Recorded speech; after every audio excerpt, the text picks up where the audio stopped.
অন্যান্য ছাত্র সংসদ নির্বাচনগুলোতে দেখেছি যে শিবিরের একটা ভূমিধস বিজয় হয়েছে।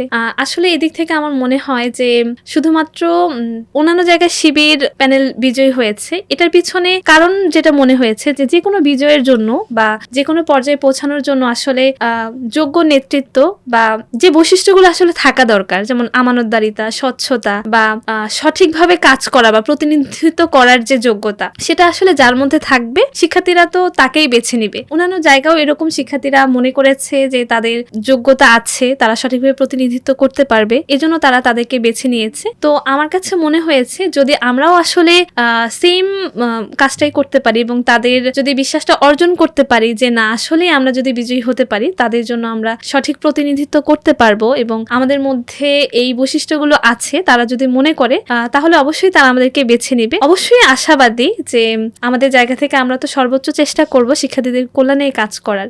তো এই জায়গা থেকে অবশ্যই আশা রাখি, আশা তো আসলে রাখতেই হবে। তো আমরাও আশা করছি যে এখানেও ভালো কিছু হবে ইনশাল্লাহ। ইনশাল্লাহ। আপনার এবং আপনার প্যানেলের জন্য শুভ কামনা রইল।